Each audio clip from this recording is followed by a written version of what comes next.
በድሮ ጊዜ አንድ ጥበበኛ ንጉስ ነበር። የሰዎችን ሁኔታ እንዲሁ በዝምታ ይገመግማል፣ ሳያስጠነቅቃቸውም ይፈትናቸው ነበር። አንድ ቀን የራሱ የሆኑ 3 አማካሪዎቹን ወደሱ እንዲመጡ አደረገ። ለሶስቱም 3 ከረጢትን ሰጣቸው። አፍወን እነዚህን የመሳሰሉ ጽድት ያሉ ብራንድ የሆኑ ሰዓቶችን ሲፈልጉ የሚዘንጡበትን ካሻው ደግሞ ለባለቤቱ እንደ ስጦታ የሚያበረክቱላት ብራንዱን የጠበቀ በአነስተኛ ዋጋ ይዘንላችሁ መተናል። ለጊዜው መገኛችን አዳማ ሲሆን ሌላም ከተማ ያላችሁ አብሽሩን ልካለን። ብዛት ለምትፈልጉ አስተያየት አለው። ብቻ ምን አለፋችሁ በዚህ ኑሮ ውድነት ዘንጣችሁ ኑሩ እያልኳችሁ ነው። የቴሌግራም ቻናላችንን በመቀላቀል መምረጥ ይችላሉ። ሊንኩን ባዮ ላይ ታገኙታላችሁ። ወደ ማሳውም ወርደው የተሰጣቸውን ከረጢት በሚያማምሩና በጥሩ ፍራፍሬዎች እንዲሞሉ አዘዛቸው።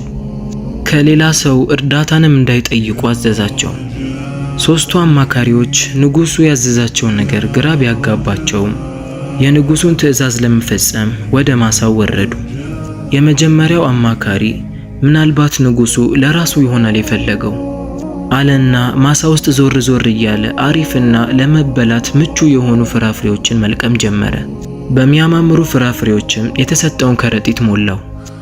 ሁለተኛው አማካሪ እኛ የለቀምነውን ንጉሱ አይበላም፣ ነገር ግን እንዳይቆጣ ልልቀም አለና ያገኘውን ፍራፍሬ ጥሩና ለመበላት ምቹ መሆኑን ሳያረጋግጥ ያገኘውን መልቀም ጀመረ። የያዘውንም ከረጢት በጥሩና በመጥፎ ፍራፍሬዎች ሞላው። ሶስተኛው አማካሪ ደግሞ ከነሱ የባሰበት ነበር። ንጉሱ ዋና ከረጢቱ መሞላቱን ነው የሚፈልገው። ተቀብሎን ፊት ለፊቱ ሊወረወረው ይችላል። ስለዚህ ቅጠልንም ብሞላ አያውቅም አለና ቅጠሎችን፣ መሬት ላይ ያገኘውን የወዳደቁ ቆሻሻዎችን አንስቶ ከረጢቱ ላይ ሞላው። በቀጣዩ ቀንም ንጉሱ 3ቱን አማካሪዎቹን ጠራቸው። እንዲያቀርቡለት ያዘዛቸውንም ከረጢት ይዘውት እንዲመጡ አደረገ።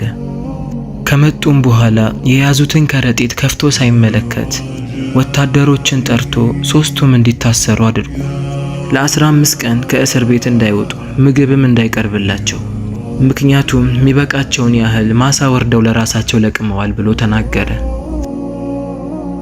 የመጀመሪያው አማካሪ ቅጣቱ እረፍት ሆኖለት እስር ቤት ውስጥ የለቀማቸውን ለመብላት የሚያጓጉ ፍራፍሬዎችን እየበላ 15 ቀኑን በደስታ ማሳለፍ ጀመረ። የሰራው መልካም ሥራ ለራሱ እንደጠቀመው ስለገባው አላህን እያመሰገነ ጥሩ ጊዜያትን እስር ቤት ውስጥ ማሳለፍ ጀመረ። ሁለተኛው አማካሪ ደግሞ 15ቱ ቀን እንዴት እንደሚያልቅ ግራ ገባው። ምክንያቱም የለቀማቸው ፍራፍሬዎች ለመበላት ምቹ አልነበሩ። ምንም አይነት አማራጭ ስላልነበረው የበሰበሱና ትል ያመጡ ፍራፍሬዎችን መብላት ጀመረ። የሰራው መጥፎ ሥራ በራሱ ላይም እንደሆነ ገባው። በቁጭትና በጸጸት 15ቱን ቀን መግፋቱን ጀመረ። ሶስተኛው አማካሪ ንጉሱን አምጾ የሰራው መጥፎ ሥራ ሞቱን በትዕግስት እንዲጠባበቅ አደረገው። ገና ሳምንትም ሳይሞላው በ3ና በ4ኛው ቀን መንቀሳቀስ አቃተው።